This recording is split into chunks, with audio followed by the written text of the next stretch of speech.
नमस्कार बंधू भगिनींनो, आज मी तुम्हाला दाखवतो आजोबा काय करणार आहेत. आलो खाली ऊसात, त्या ऊसावर पाणी सोडायचं. आजोबांना म्हणलं घरी बसा, आराम करा. तर मग काय करायचं आहे घरी बसून? घरी बसलं तर तब्येत व्यवस्थित राहील का? थोडंफार काम केलं तर तब्येत व्यवस्थित राहील. तर आता दगड वगैरे वरती टाकत आहेत. आजोबांना झाडं लावायचं खूप छंद आहे.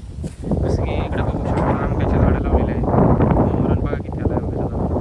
आंब्याचं इकडे खाली एक आंब्याचं झाड लावलेलं आहे, इथे एक आंब्याचं झाड आहे. इकडे पेरू बघू शकता.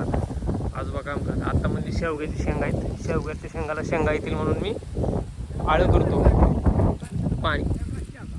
पाणी दिलं की शेंगा येतील, मग आळं करणार आहे तिथं. काय करताय तुम्ही आता?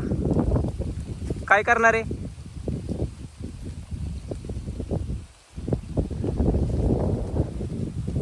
बघा, शेवग्याचं झाड मोठं आहे, त्याला आळं करायचं म्हणले. आता आळं करतो म्हणले. आता काय करताय दादा? काय करताय?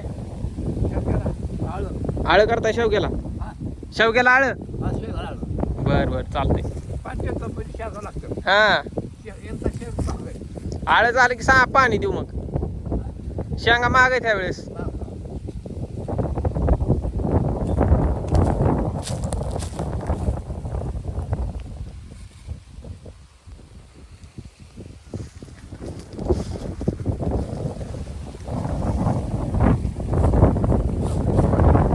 हा, शेंगा दाखवा म्हणते.